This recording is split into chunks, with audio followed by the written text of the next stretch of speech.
Hey everybody, this is Darren Van Dam and you're watching Flick Connection, the show that helps you get more out of movies, and today I want to try my very best to help explain the Netflix original movie, Hold the Dark. So Hold the Dark was just released on September 28th, and it is a Netflix original written and directed by Jeremy Saulnier, whose previous films are Green Room and Blue Ruin and Murder Party. But Green Room and Blue Ruin are two of my favorite thrillers to have come out in recent years, so I was very, very excited for Hold the Dark. Really surprised that Netflix was able to get his next movie. And for the most part, I really liked it. I'm seeing mixed reviews in the comments section on my channel, so I do want to address some of those things first, and then I'm going to get into heavy spoilers as I try to pick this thing apart. As I said, I really like the movie. I think if you just watch it at face value and don't try to dig into it, it's still a pretty decent thriller. It's got some really good sequences in it, including an incredible shootout, just like one of the craziest shootouts I've seen in a long time. To me, this movie is worthy of a wide theater release, so to me, it really is one of the better Netflix original movies that we've gotten so far, so I am pleased with it in that sense. However, if I'm going to pick apart just one key thing that sort of encompasses all the little flaws with this movie, it's that Saulnier, as a director, was very patient with this movie, and at times maybe a little bit overly patient. I feel like he was maybe a little too proud of some of the shots that he got. Some beautiful shots, but even like the Cessna plane ride towards the end of the film, every shot used was really impressive and beautiful, but Netflix doesn't necessarily give notes the way a Hollywood studio might have, or an indie studio might have, that they just let him make the film he wanted to make, which I appreciate. As an avid movie watcher, I like that. I like feeling like that's the case. I'd rather watch that movie than one that's been tampered with. However, I can see how it would have put a damper on the movie for some people. But that said, if you've never watched one of my heavy analysis videos, what I'm going to try to do for the most part is go in chronological order of the movie and pick it apart. It is necessary to jump around a little bit, but I'll try to address that as it happens. But let's just say the movie opens with this boy carried off by wolves. Now, keep in mind, we don't actually see this happen. We see a wolf, we see the boy, we see the mother, and then we immediately jump to her writing a letter describing what happened to our main character. Now, Russell Crowe is played by Jeffrey Wright, who has been a long-time supporting actor. He's in a ton of stuff. I always like seeing him. He's just got sort of a charisma on screen that I've always kind of liked, so it was good to see him in a leading role. However, his character here was fairly void of any charisma, as well as everybody in the movie. Everybody in this movie is fairly icy cold, but we see him coming home, unplugging Christmas lights, and that will be significant later, so I'm going to call back to that in a bit. But as far as we know, he is somewhat of a wolf expert. He lived with him for a while, wrote a book, which is why she reached out to him to help capture the wolf that took her son away. Now, he immediately goes out to this remote village in Alaska. She tells the story, she takes him for a walk, and she's a very odd character. From the very beginning, I was reminded of the women in The Homesman. Now, if you haven't seen that movie, it's about some women that live out on the plains that all snap, all lose their minds, and actually begin killing their children. They have just cracked as a result of living this harsh life out on the plains, and this woman seems to be suffering the same thing. Now, at the time, I hadn't fully suspected that she had killed her son, but I knew something was up. Something wasn't right with the way she was laying things out, and something certainly was not right with her. And then this is just backed up immediately. Cor wakes up, she's bathing, she comes in the room naked with the wolf mask on, which is going to be even more significant, possibly one of the most significant things as I get to the tail end of this piece. But I'm not sure if she really attempted to have sex with him, but she certainly tried to get him to choke her. It definitely seemed sexual. I think it probably was.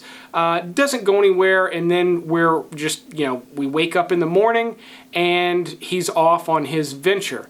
Now, before we talk about him going after the wolves, let's talk about the husband, Vernon.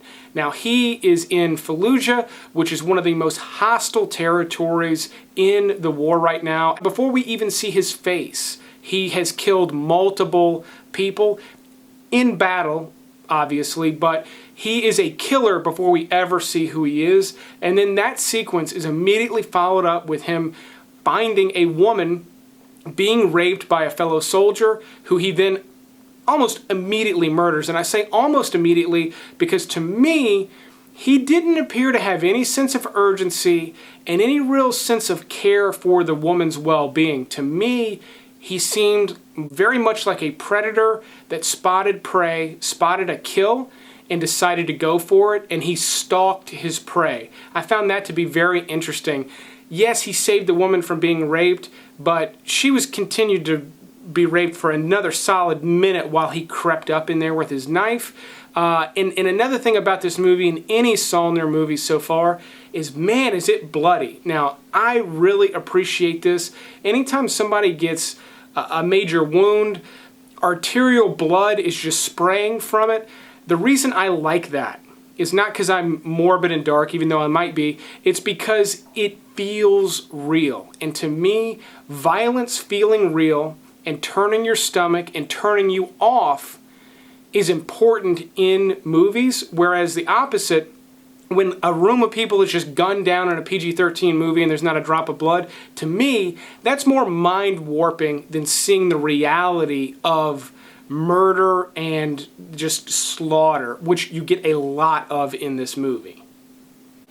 Now, as Core is hunting down these wolves, he finds them, and there's a quick and brief shot, but you should remember it, the wolves are actually eating one of their young. So this is foreshadowing, just like the 50 cal cannon on top of the Humvee is foreshadowing for a later on sequence. After Core falls, the wolves make a run at him, and he's able to get his rifle up just in time to scare the wolves off. That's going to be significant later. So we immediately go from that to him coming back. He finds the boy, rallies the other villagers, and the husband is already on his way home.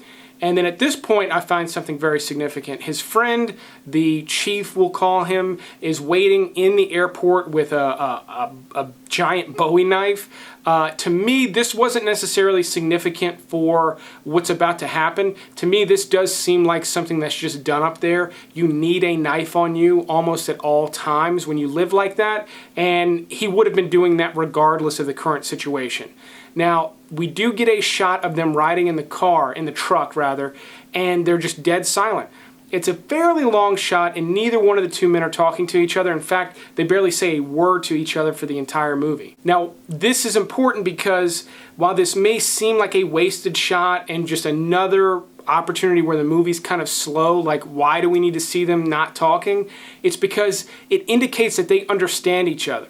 There's some shit about to go down, and both men know and understand each other, and they do not need to discuss it. And they need to show us that shot in order to establish that. And this is the point in the movie where shit just starts to get crazy. It's where the police officers are shot, the boy is taken, they bury him out in this snowbank, and they write, characters on the box, which like a temporary coffin, in blood. It's at this point in the movie I'm like, all right, what kind of weird cult are they in? What is going on? Is this going to have a supernatural element that I'm not expecting? So I was starting to get very confused at this point, but this is where also the movie's energy starts to pick up, and I started to try to figure it out better. Now, I want to jump to one of the most significant dialogue scenes in the movie. Because there's one at the end, a couple at the end that we really need to dig into. But it's when the police officer goes and talks to the chief. He disarms himself. They have a fairly long exchange. Now, up until this point, there are some exceptions. There was some really short dialogue that I thought was poignant, but I thought a lot of it was a little drawn out. I'm like, where are they going with this? Like, people are just sort of, everyone's gloomy, and we're just sort of talking, and it's not going anywhere. And then at this point, there are some major, major words exchanged. So the police officer, when he's getting nowhere with sort of a compromise, he says, "You have a wife who needs you." The chief immediately says, "She's gone." That, to me, was a gut punch, because the chief is trying to sort of barter with him. Like, it's like his last-ditch effort. Like, look, don't do anything crazy. Your wife needs you. And he says, "No, she doesn't." Basically meaning, nope. I know what I'm doing. And then he threatens him, saying, your wife is going to get a call later. And as he's walking away, the chief says again, there's nothing you can do to stop that call from happening today. Now, at that point, my brain went, shit's on, something's about to go down. I had no idea what was about to happen, but I knew shit was about to get real. I cannot believe he didn't get back behind those cars and secure everybody. There would have been a lot less body count had he done that. I took that threat very, very seriously. Now, we don't know necessarily all the history behind the two of those men. There might be reasons why he didn't take him so seriously. Maybe he didn't really hear him fully or didn't really take a minute to digest it. But man, does all hell break loose. Now, to me, this is sort of the middle of the movie, and it is where stuff really starts to get nuts. The body count is high. Almost everybody it seemed like almost everybody died. There was only a handful of cops that made it out of this shootout. I thought it was really well put together, really well shot, really well edited. And the way you can tell with a sequence like this is you tend to be aware of the geography of the scene. You know kind of where you are. You know those guys are behind the car, that guy's behind the rock, and the rock is this close to the house, and so's behind the house. And the movie was edited together in a way where you're very aware of where everybody is, and that worked out really well for that sequence because it was chaos, but it was organized chaos in terms of filmmaking. But everything that was said there was really significant. The chief talks about the fact that the children are gone and they have no future without any children. To me, these people are in a end of the world scenario. Think about like a post-apocalyptic movie where people have nothing left to lose and they go nuts and they start killing each other. This is not a post-apocalyptic movie, but for the people living out in this village, for these people living out on the edges of Alaska, it is the end of their world. They have no future. They have no offspring, they're done, and they're behaving very much like people might if the world were about to end. Now let's talk a little bit about the masks. They're very significant throughout the movie, and there's a lot of symbolism wrapped up in masks.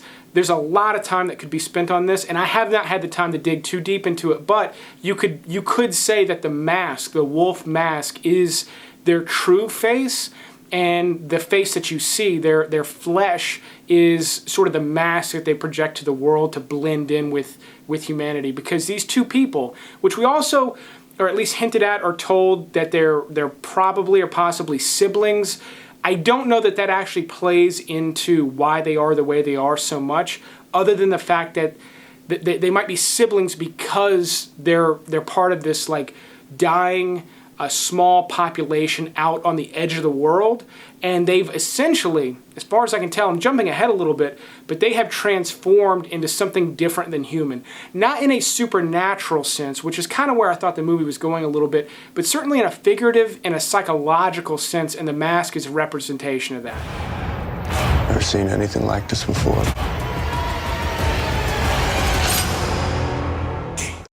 The behavioral term is savaging. No.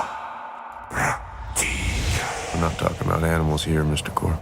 The behavioral term is savaging. We're not talking about animals here, Mr. Core. Now, Vernon kills indiscriminately almost, and it almost doesn't seem like he gets pleasure from it. And it's not necessarily sport killing, but it is just pure viciousness where he is just killing the weak, which is something that wolves do. Now, I did try to research the habits of wolves to overkill, and they do that. It's called surplus killing. Now, there are a lot of wolf conservationist sites that say it's not that big a deal, it doesn't happen that often, but the fact remains that wolves do not just kill to survive, they do get into frenzies. In fact, just recently, this past year, a pack of wolves killed, I believe, 19 elk at once in Wyoming over one evening. That is a lot of elk for a pack of wolves because packs of wolves tend to travel in like 6 to 8. They don't travel in huge numbers, and so they just killed all the elk in this given area. And that is an extreme case. Note that is very extreme, but it is representative of what they're capable of, and that's sort of what we see Vernon doing in the movie. Now, to jump back to the kitchen after the massacre, rather than talking about the massacre itself, they talk about children, what it is to be a father, things like that. And then Core says what he believes is the reason for killing the boy, for killing the children, is that maybe she was saving them from the darkness that was closing in. And that is a theme in this movie as well. They mention multiple times the shortness of the day and how the darkness, consumes more and more of the day. That's referenced multiple times. You spend a lot of time in the darkness in this movie. And then the wife does talk about the darkness outside getting in. And she also speaks about the sky, which we're going to get to here in just a minute at the tail end. I'm trying to wrap this up. But sort of like chemotherapy eradicating cancer, it also kills other cells. Chemotherapy can kill cells indiscriminately, and that might also be a decent metaphor for what's happening. But one thing I did notice is that when Vernon was out at the other village where he kills the old man, he picks up the new mask, kills the old man, he runs from the woman with the rifle. She's holding up a rifle very much the way Core did against the wolves. And just like the wolves, he runs immediately, does not face off with her, does not stand, off at all. He gets out of there, which obviously that makes sense. But I do think it's significant that the one person to come after him with the rifle is I believe, one person that he bolts from. Now I'm jumping way ahead into the cave where Core is shot.